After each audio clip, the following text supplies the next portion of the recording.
Hello guys, good evening. मैं आनंद sir. आज मैं आप लोग को क्लास 9 का चैप्टर 6 चैप्टर का नाम है लाइंस एंड एंगल्स, रेखा और कोण का एक्सरसाइज 6.2 का क्वेश्चन नंबर 5 और इस क्वेश्चन के साथ इस लाइंस एंड एंगल्स का चैप्टर का आपका अंत हो जाएगा। लाइंस एंगल चैप्टर समाप्त हो जाएगी। ये क्वेश्चन लास्ट है। आप इस क्वेश्चन को ध्यान से पढ़ेंगे। पढ़ने से पहले मैं क्वेश्चन से पहले बता दूं, अगर मेरे वीडियो को पूरा देख रहे हैं, स्किप नहीं कर रहे हैं और समझ में आ रही है तो एक प्यारा सा लाइक कर देंगे। आज जिन्हें समझ में नहीं आ रहा है वो कमेंट करेंगे। और साथ ही साथ अगर मेरे चैनल पर कोई नए हैं और देख रहे हैं मेरे वीडियो को, तो आप अगर अच्छा लगता है, समझ में आता है तो सब्सक्राइब करेंगे, लाइक करेंगे और साथ साथ कमेंट और शेयर करेंगे। मेरे वीडियो को शुरू से अंत तक जरूर देखेंगे, स्किप नहीं करेंगे, नहीं तो समझ में नहीं आएगी। मैं बहुत आसानी, इजी तरीका से और स्लो बता रहा हूँ ताकि एक बार में समझ में आ जाए। तो क्वेश्चन शुरू करते हैं। क्वेश्चन नंबर 5 क्या कहता है? In figure 6.27 P Q and R S are two mirrors place parallel to each other and incident ray A B strikes the mirror PQ at B. The reflected ray moves along the path BC and strikes the mirror RS at C and again reflects back along CD. Prove that AB parallel CD. ये तो question में पढ़ दिया। अब क्या कहता है जरा समझिए। फिगर में दिया है कि 6.27 में कि PQ और RS जो है क्या बोलता है, एक दो मिरर है जो कलर है एक दूसरे का। मिरर जो लिखा हुआ है, दो मिरर है। कौन कौन? PQ और RS, ये दोनों मिरर है, दर्पण है, आईना है, एक दूसरे का क्या है? कलर है। कहता है एन इंसिडेंट रे, एक जो इंसिडेंट रे गुजरते हैं, अपवर्तन रे मतलब जो आपका रे है, आपको ए बी स्ट्राइक लाइन तो PQ कहता है कि एक इंसिडेंट रे जो है ए बी आपको वहां पर पास करते हैं और PQ जो आपका लाइन है वो बी पर जो है टकरा जाती है और टकरा कर वो वापस रिफ्लेक्ट हो जाती है, यानी कि मुड़ जाती है और मुड़कर फिर से वो BC आपका जो है एक लाइन रिफ्लेक्ट होती है और फिर से टकराती है C पर, और RS जो है पैरेलल लाइन जो दर्पण है वहां टकरा कर और रिफ्लेक्ट होकर बैक एलोंग CD निकल जाती है। तो आपको प्रूव करना है ए बी पैरेलल CD, यानी AB समांतर CD लाना है। तो कैसे बनेगा? सबसे पहले क्या क्या दिया हुआ है शॉर्ट में जरा लिख देते हैं। आपको क्वेश्चन नंबर 5 और लास्ट क्वेश्चन है, इतना बता दे रहे हैं, जगह नहीं बचेगा। तो लिख सकते हैं PQ पैरेलल है RS का, ये गिवन है। ठीक है, आपको प्रूफ करना क्या है वो लिख रहे हैं। प्रूफ करना है ए बी पैरेलल CD का, यही प्रूफ करना है। तो सबसे पहले फिगर दिया है तो फिगर बना लेते हैं। इस तरह से एक लाइन, स्ट्रेट लाइन है जिसका नाम दिया है P, इसे नाम दिया है Q। ये क्या है? मिरर है, तो मिरर का साइन दे रहे हैं। इस तरह से मिरर का साइन दे दिए। एक दर्पण है। आप 10 क्लास में या 9 क्लास में आप दर्पण का फॉर्मूला पढ़ें और उसका ड्रॉ बनाए होंगे। उसके बाद एक लाइन इस तरह से गुजार देंगे। 8-7 में भी दिया हुआ है, आप देख सकते हैं। इसका नाम है R, इसका नाम है S। अब यहाँ से क्या हुआ, एक लाइन जो है कहता की है, यहाँ साफ साफ बोलता है कि ए बी जो है एक रे है, इंसिडेंट रे, यहाँ से चला ए बी और जाकर यहाँ PQ पहले लाइन पर दर्पण पे जो है टकराता है, और ये किस एंगल पर टकराता है? तो B एंगल पर टकराता है। ठीक है, यहाँ से चला था। ठीक है, ए लाइन जो है ए बी जो है एक लाइन है जो B पर टकराता है PQ पैरेलल पर, और फिर से रिफ्लेक्ट हो जाता है और रिफ्लेक्ट होकर दूसरे दर्पण पर यहाँ टकराता है। ठीक है, और ये C रिफ्लेक्ट होता है BC इस तरह से, और फिर से ये रिफ्लेक्ट हो जाता है इस तरह से। इसका नाम है D। आपको यही प्रूव करना है कि ABCD का पैरेलल है। तो चलिए प्रूव करते हैं। प्रूफ,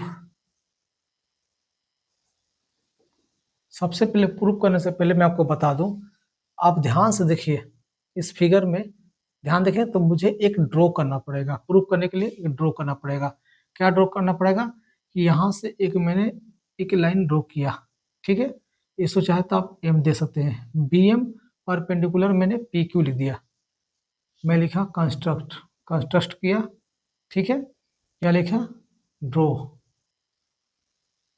ड्रो लाइन, ठीक है। मैंने क्या किया, बी एम, बी एम जो है आपका परपेंडिकुलर है, बी एम जो है लंब है, किस पर लंब है, बी एम पी क्यू पर, तो मैं लिखता हूँ बी एम परपेंडिकुलर है पी क्यू पर, ठीक है।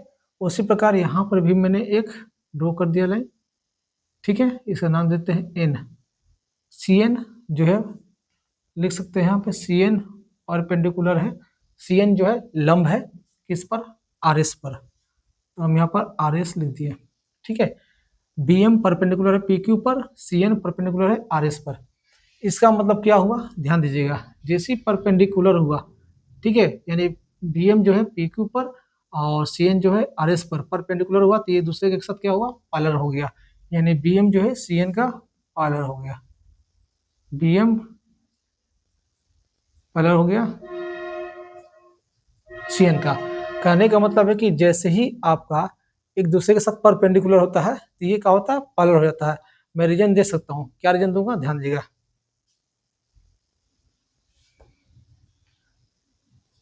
परपेंडिकुलर, परपेंडिकुलर, ठीक है, परपेंडिकुलर ऑन पैरेलल, यहाँ दे रहे हैं ऑन पैरेलल्स आर पैरेलल,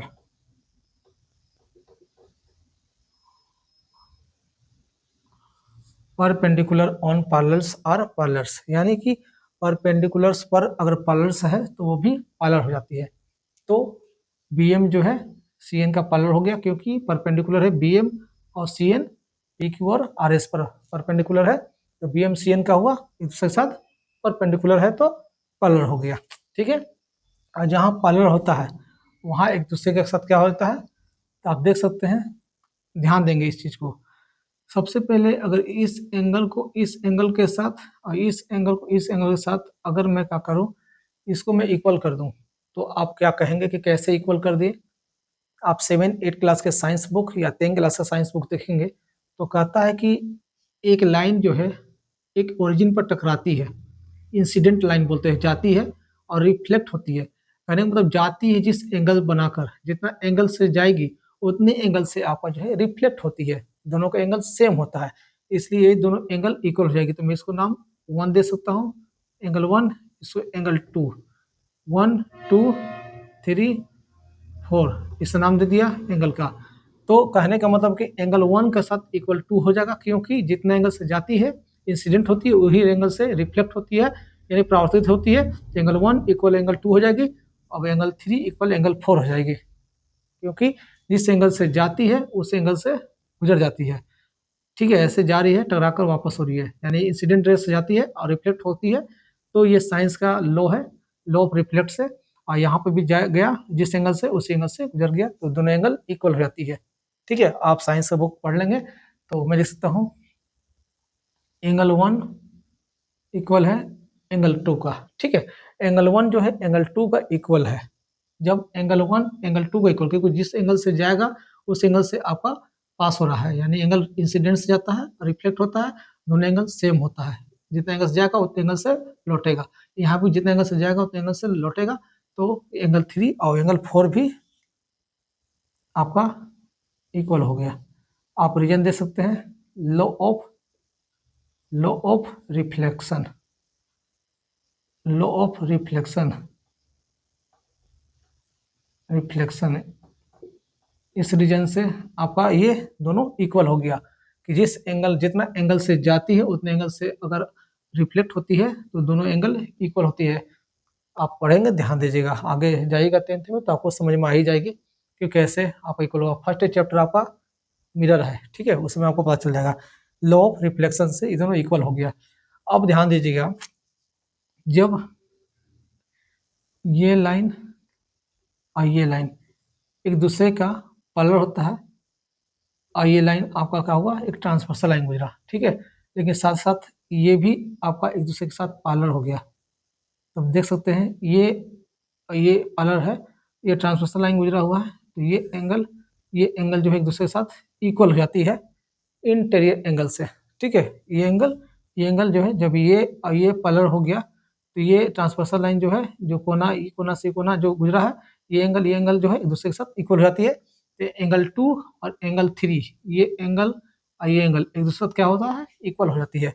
तो मैं लिख सकता हूँ एंगल 2 इक्वल है एंगल 3 का। रीजन दे सकते हैं अल्टरनेट इंटीरियर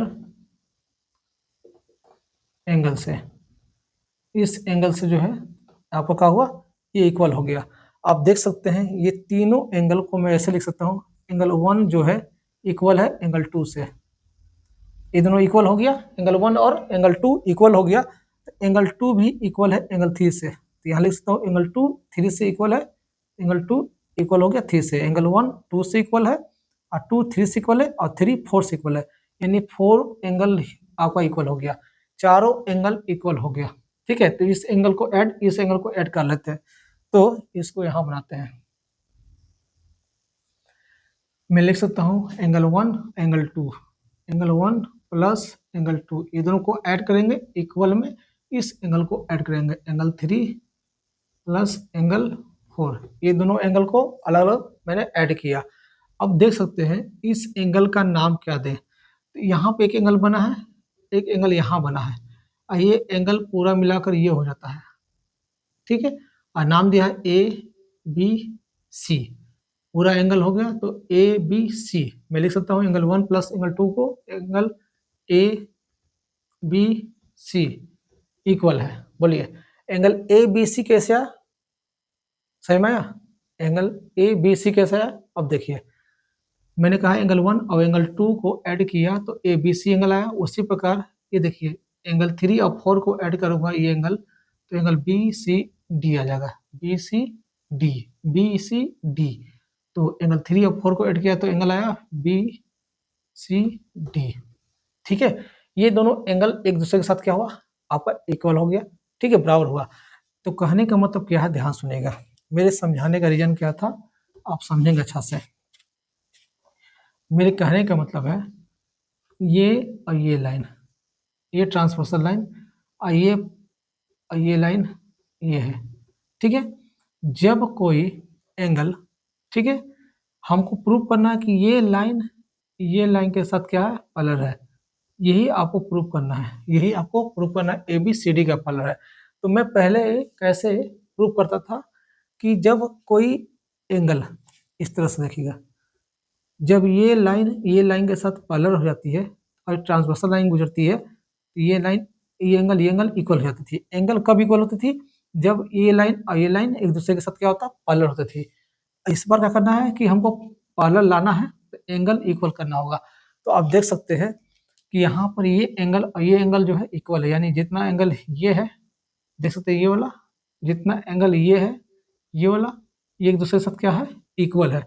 जब एंगल इक्वल हो गया तो पैरेलल हो गया। पिछले बार क्या करते थे, पहले क्वेश्चन कि पैरेलल होता था तो मैं एंगल इक्वल करता था अल्टरनेट इंटीरियर एंगल से, इस बार एंगल इक्वल किया तो ये दूसरे के साथ क्या हुआ, पैरेलल हो गया। तो मैं लिख सकता हूँ ए बी जो है क्या हुआ, सी डी के साथ पैरेलल हो गया, ए बी सी डी का पैरेलल हो गया।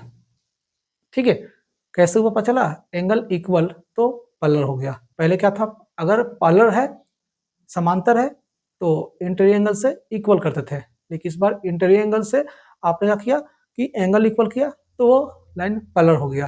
तो लिख सकते हैं दीज आर अल्टरनेट एंगल, यहाँ पर लिख सकते हैं हम, so therefore these are alternate